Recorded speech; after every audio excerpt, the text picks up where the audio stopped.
좋아요, 구독! 네, 안녕하세요. 캐스터 이은주입니다. 간밤에 있었던 암호화폐 시장 상황 함께 살펴보도록 하겠습니다. 8월 중순부터 이어졌던 암호화폐 하락장이 여전히 하단 랠리가 이어지고 있습니다.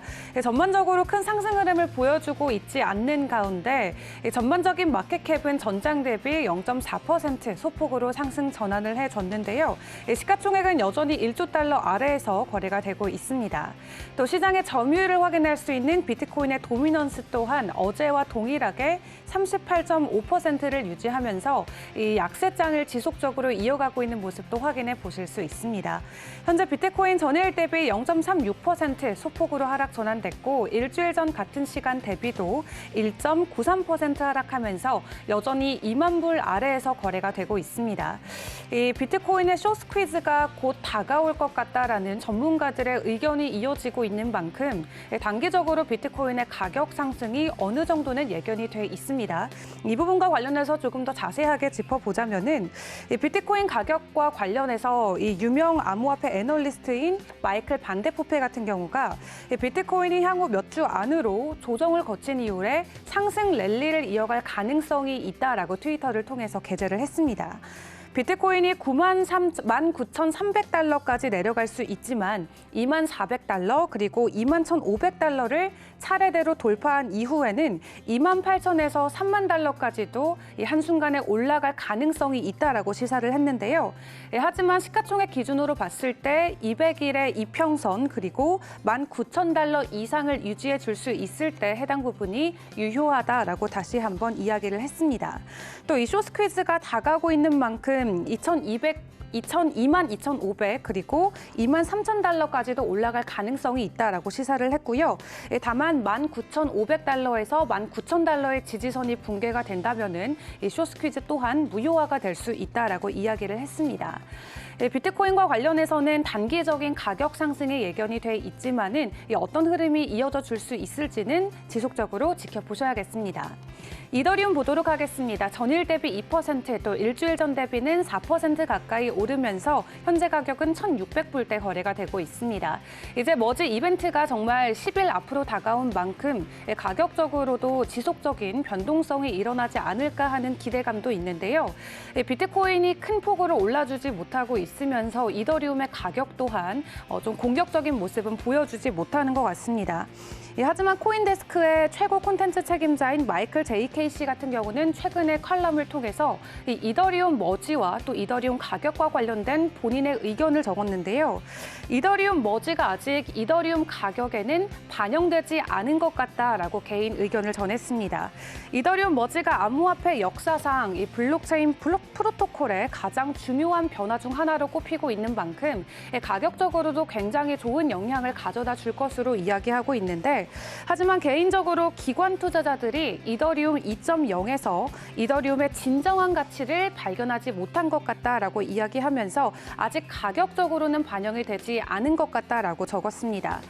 그렇다고 이더리움의 2.0, 이 지분증명 기반 네트워크가 탈중앙화를 완벽하게 구현해낼 수 없는 부분도 존재하기 때문에 더 높은 가격이 형성될 것을 기대하기는 조금은 조심스럽다라고 이야기하기도 했습니다. 하지만 수차례 이 업데이트를 지금까지 연기를 해왔고 또 리스크 회피에 무게를 두고 있는 만큼 이번 머지 업데이트가 그 어느 때보다도 성공적일 것이다라고 예견을 하고 있는데요. 하지만 이 개발자들의 성향 그리고 미국 정부의 검열 등의 이슈로 기관 투자자들이 보다 이더리움 투자에 앞으로는 자유로워질 수 있고 또 ESG를 준수하는 부분 또 희소성과 관련해서 이더리움이 가격적으로는 좀 좋은 모습을 보여줄 것으로 기대하고 있다라고 전했습니다. 이어서 다음 코인들도 보도록 하겠습니다. 3위의 테더 그리고 4위의 USDC까지 큰 변동성 없이 가격은 1불에 고정돼서 거래되고 있습니다. 5위의 BNB 전일 대비 0.63% 소폭으로 하락 전환됐고요. 전주 대비도 3% 가까운 하락세 보이면서 현재 가격은 275달러에 거래되고 있습니다. 바이낸스 USD도 큰 변동성 없는 가격 1불이고요. 이 에이다 같은 경우는 전일 대비 0.41% 소폭 하락 전환됐지만 전주 대비는 11% 오르면서 상위 10개 종목 중에서는 가장 가파른 상승 흐름 이어가고 있습니다. 이 이더리움과 같은 이유로 현재 가격 상승이 일어나고 있죠. 이 카르다노도 이제 메인넷, 바질 하드포크를 앞두고 있습니다. 이더리움과 비슷한 이 시기 때 이루어질 것 같은데요. 이 대표적인 스마트 컨트랙 플랫폼인 이더리움의 강력한 경쟁자인 카르다노 에이다도 지난 7일 동안 두 자릿수 이상의 상승폭을 키워내면서 또 투자자분들의 큰 관심을 받아내고 있습니다. 현재 에이다의 시가총액이 165억 달러로 이 리플의 시총을 이미 뛰어넘었고요. 이 앞으로도 추가적인 가격 상승이 예견이 돼 있는 만큼 더 많은 기대들이 몰리고 있는 것 같은데요. 이 카르다노의 개발사인 IOG는 공식 트위터를 통해서 메인넷 바질 업그레이드가 9월 22일에 진행이 된다라고 정확하게 날짜를 공개를 했습니다. 또 이번 업데이트가 카르다노 생태계에는 굉장히 매우 기본적인 토양이 될 거고 또 다음 단계로 도달할 수 있는데 큰 발판이 될 것이다라며 기대를 이어가고 있고요. 하지만 가격과 관련해서는 좀 비관적인 부분도 존재하기는 합니다. 코인데스크는 로빈후드가 카르다노를 추가하면서 강세 전망이 제기되었다고 전했는데 하지만 매체는 카르다노의 스마트 계약 출시 이후에 어떤 특별한 일이 발생하지 않았다고 지적하면서 전체 TBL 예치 수량을 봤을 때 8,100만 달러에 불과하다라고 설명했습니다. 추가적인 가격 상승 동력이 부족하다고 짚어낸 거고요. 또 뿐만 아니라 카르다노 출시 이후에는 클레이튼, 아발란체와 같은 다른 프로토콜이 카르다노의 사용성을 충분히 넘어서면서 이 시장에서 확고한 이치를 잡아가는 카르다노가 여전히 좀 부족하다, 좀 위치적으로도 위험하다라는 부분도 짚어내기도 했습니다. 이어서 솔라나 보도록 하겠습니다. 전일 대비 0.6%, 또 일주일 전 대비는 0.2% 오르면서 큰 변동성 없는 모습 보여주고 있고요. 가격은 32달러에 거래가 되고 있습니다.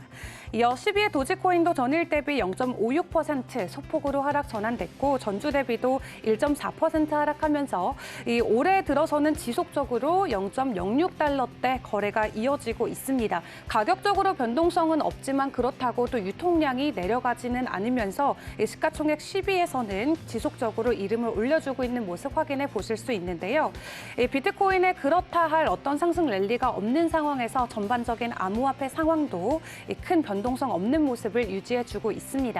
다만 9월에 이더리움과 카르다노의 큰 기술적 업데이트가 있는 만큼 이런 부분이 다른 암호화폐들에게도 가격적인 상승을 이야기해 줄 수 있을지는 지켜보셔야 될 것 같습니다. 그렇다면 업계 전반적인 주요 소식들도 살펴보도록 하겠습니다. 러시아와 관련된 소식이 전해졌는데 사실 중국과 러시아 그리고 인도까지 이 암호화폐 업계에 있어서는 굉장히 보수적인 스탠스를 고수해왔던 나라들이죠. 하지만 러시아가 이번에 우크라이나와 전쟁을 거치면서 이 암호화폐와 관련해서 조금은 개방하는 모습을 보여주고 있습니다. 특히 러시아는 국가 안에서는 결제하는 것을 전면 금지하고 있지만 이 해외 송금 또 국가 간의 결제에서는 암호화폐를 적극적으로 도입하겠다라고 발표를 했습니다. 러시아 중앙은행이 국가 간의 결제에 암호화폐를 활용하기로 발표를 하면서 재무부와 합의를 했다라고 밝혔는데요. 러시아 재무부 차관은 재무부와 러시아 중앙은행이 암호화폐에 대한 접근 방식을 조금은 재고 있고 또 가까운 미래에는 암호화폐를 이용해서 국가 간의 결제를 합법화해야 한다라고 전했습니다. 하지만 계획된 인프라가 너무 경직돼 있기 때문에 이를 개선할 필요는 있다라고 전했는데요. 러시아 중앙은행 총재 같은 경우는 이 암호화폐 결제는 러시아 금융 시스템에 포함되지 않은 국경 간의 결제 혹은 국제 결제에만 사용할 수 있다라고 다시 한번 언급을 했습니다.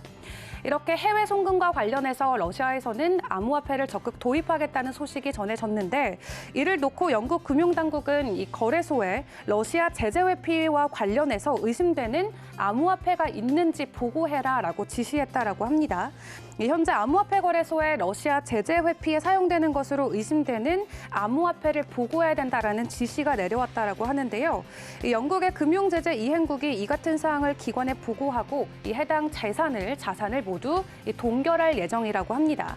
또 암호화폐뿐만 아니라 자금, 상품 그리고 모든 결제 수단이 러시아 제재 회피에 사용될 경우 현재는 위반 사항에 포함이 된다라고 덧붙였고요. 금융행위감독청 그리고 금융제재 이행국 그리고 영랑은행까지 지난 3월에 암호화폐 기업의 테러 제재 조치가 준수될 수 있도록 적극 협조해달라고 지시한 바도 있습니다. 국내 주요 이슈들도 살펴보도록 하겠습니다. 월드비전이 국내 최초 NGO 중 가장 처음으로 암호화폐를 통한 후원 사이트를 개설했다라고 합니다. 앞으로는 암호화폐를 통한 이런 기부도 이어질 것으로 보여지고 있는데요. 국제구호개발 NGO 월드비전이 블록체인 기업인 퍼블리시와 함께 파트너십을 맺고 디지털 자산 후원 페이지를 오픈했습니다. 월드비전은 이번 디지털 자산 후원이 국내 NGO는 최초로 암호화폐로 후원금을 받고 이 후원했던 부분을 NFT로 후원 증서를 발행하는 첫 번째 사례가 된다라고 설명을 했는데요. 이 암호화폐 후원은 후원 희망자가 실명을 입력한 이후에 본인의 전자지갑 속 암호화폐를 이 NGO 단체의 전자지갑으로 전송을 하게 됩니다. 그렇다면은 그 지갑에서는 이제 원화로 환산이 돼서 원화 계정으로 넘어가는 절차라고 하는데요.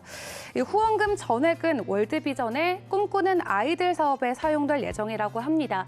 또 디지털 자산 후원 페이지는 월드비전 공식 홈페이지를 통해서 확인이 가능하다라고 하고요. 내달 31일까지 이더리움을 통해서만 후원에 참여할 수 있다라고 합니다. 이에 대해 조명화 월드비전 회장은 이 블록체인 기반의 모금 캠페인을 통해서 후원금 집행의 투명성과 신뢰성을 확보하고자 디지털 자산 후원 페이지를 마련했다라고 하면서 이 앞으로도 더 많은 취약 아동을 돕기 위해 블록체인 방식을 적극적으로 활용하겠다라고 전했습니다. 마지막 소식까지 살펴보도록 하겠습니다.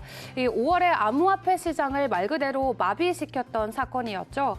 이 루나 사태와 관련해서 최근에 업비트의 개인 소송이 일어나고 있다라고 합니다.